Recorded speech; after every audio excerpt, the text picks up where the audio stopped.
For decades, CeCe Winans has been known as one of the strongest voices in gospel music, not just because of her extraordinary vocal ability, but because of the emotional weight, spiritual depth, and lived experience that has always poured through her songs. Her music has comforted grieving families, strengthened broken spirits, and reminded millions that faith can survive even the darkest seasons of life. That is why the recent revelation surrounding her health has shaken the gospel community so deeply, because it has forced people to confront a painful truth that even the most faithful lives are not immune to suffering. At 61 years old, CeCe Winans found herself facing a reality she never expected, a reality that did not arrive suddenly or dramatically, but quietly, disguised as something far less threatening. What began as lingering bronchitis symptoms slowly became a persistent concern that refused to go away. Like many people, she initially believed it was something temporary, something rest and time would resolve. She continued with her commitments, trusting her body and her faith, unaware that something far more serious was developing beneath the surface. It was only after continued discomfort and a routine follow-up appointment that doctors insisted on further testing. An MRI scan, something that initially felt precautionary, became the moment everything changed. The results revealed a cancerous tumor in her left lung, a diagnosis that instantly reframed every symptom she had ignored, every performance she had pushed through, and every moment she had assumed she was simply tired.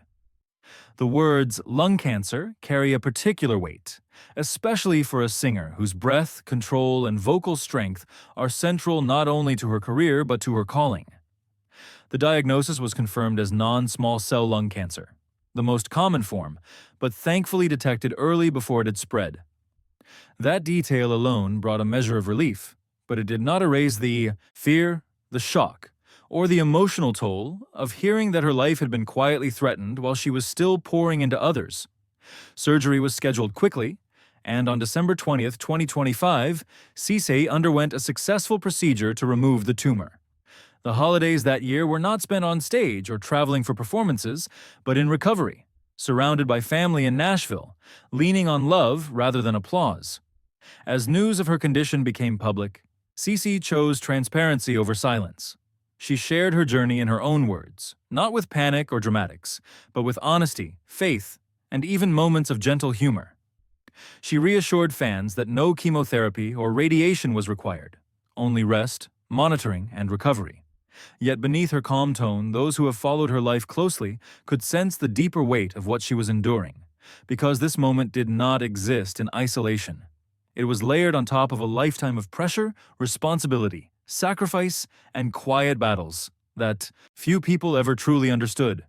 To understand why this diagnosis feels so devastating to so many, you have to look back at the life CeCe Winans has lived, long before cancer ever entered the story. Born Priscilla Marie Winans in Detroit, Michigan, she was the 8th of 10 children in a family where gospel music was both heritage and survival. Her parents, David and Dolores Winans, raised their children in the Church of God in Christ, where music, discipline, and faith shaped every aspect of daily life. But while the family was rich in talent and spiritual grounding, they were not rich in material resources. Growing up in a household of 10 children meant scarcity was normal. Clothes were passed down until they wore thin. Meals were stretched to feed everyone. Financial security was always uncertain. Music was not just an expression of worship. It was a possible escape from poverty, and that reality placed immense pressure on the children who showed the most promise. From a young age, CeCe's voice stood out, and with that recognition came expectations that were far heavier than any child should have to carry. Being the daughter of a pastor added another layer of pressure. Every action was watched. Every mistake was magnified. CeCe was not allowed the freedom to simply grow, experiment, or fail privately. She had to represent faith, holiness, and excellence at all times, even when she was still figuring out who she was. That constant need to be perfect planted seeds of anxiety and self-doubt that followed her into adulthood, even as the world praised her confidence and grace. When CeCe and her brother Bebe began singing together professionally as teenagers, their lives changed rapidly. Opportunities came quickly, but at the cost of a normal adolescence.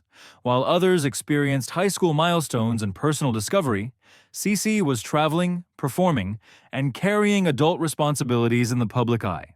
The duo's breakthrough opportunity came when they were invited to join the PTL Club, a nationally televised Christian program led by Jim and Tammy Faye Bakker. The exposure was massive and provided financial relief for their family, but it also placed them inside a ministry that would later collapse under scandal. When the PTL scandal erupted, revealing financial fraud and moral failures, CeCe and BB were caught in the fallout despite having no involvement in wrongdoing. The experience was traumatic, teaching CeCe early on how easily faith could be exploited and how quickly public admiration could turn into suspicion. It left her deeply cautious about ministry, money, and integrity, lessons that would shape every decision she made later in her career. As a black woman in Christian music, CeCe also encountered barriers that were rarely discussed openly at the time. Her voice was celebrated, but leadership opportunities were limited. She was welcomed as talent, but not always respected as a decision-maker. She navigated an industry that often benefited from black gospel roots while maintaining structures that limited black artists' financial and creative control. For CeCe, success often meant working twice as hard for half the recognition behind the scenes. Her decision to pursue a solo career in the mid-1990s was both liberating and terrifying. While her music reached new heights and touched broader audiences, financial stability did not always follow. Gospel music success does not guarantee wealth, and CeCe found herself winning awards while privately worrying about expenses, payroll, and long-term security. The gap between public praise and private stress was wide, and carrying that disconnect quietly became another emotional burden. Her marriage to Alvin Love II, which has lasted more than 4 decades, has often been held up as a model of faith and commitment. However, what many people did not see was the strain that came from blending marriage and business so closely. Alvin served as her manager, meaning financial decisions directly impacted their personal relationship. Career risks affected family stability. The pressure to succeed was constant, and the boundaries between husband, manager, and partner were often blurred. Motherhood added another layer of complexity. CeCe loved her children deeply, but her career demanded time away from home. Missed school events, late nights on the road, and long tours created guilt that followed her everywhere. As her children grew older, the emotional distance caused by her absences became painful. She questioned whether her calling had cost her moments she could never get back, and that guilt weighed heavily on her heart. Health challenges appeared long before cancer.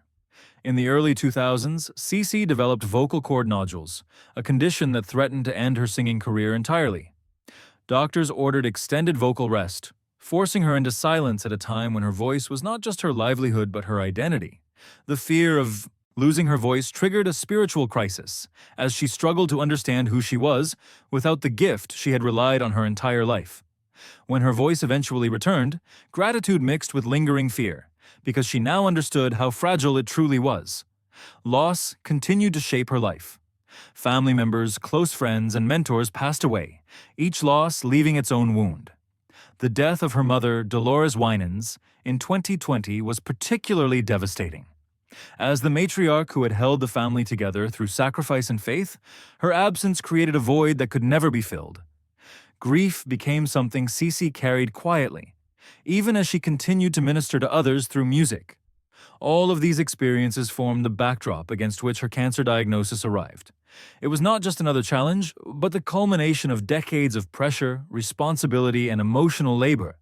And yet, even in this moment, CeCe chose honesty over fear and faith over performance. She did not pretend to be invincible. She acknowledged the seriousness of her condition while expressing gratitude that it had been caught early. The response from the gospel community and beyond was immediate and overwhelming. Fellow artists, pastors, and fans flooded social media with prayers, messages of support, and personal testimonies of how CeCe's music had carried them through their own darkest moments. Her influence extended far beyond gospel music, touching mainstream audiences and inspiring countless lives across generations. What makes this chapter of her life so powerful is not just the tragedy of illness, but the humanity it reveals. CeCe Winans is not simply a symbol of faith or a voice of worship.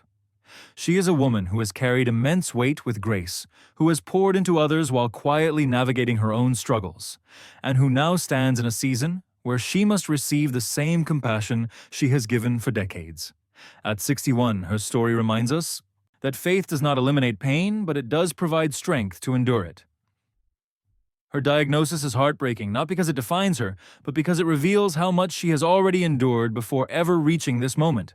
And yet, even now, her life continues to testify that hope can exist alongside fear, that healing can begin even in uncertainty, and that sometimes the strongest voices are the ones that allow themselves to rest. CeCe Winans' journey is far from over. This chapter is not an ending, but a reminder that even legends are human.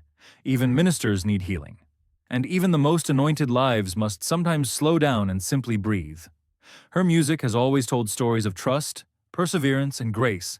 And now her life is telling that story in real time, not from a stage, but from a place of honesty, vulnerability, and enduring faith.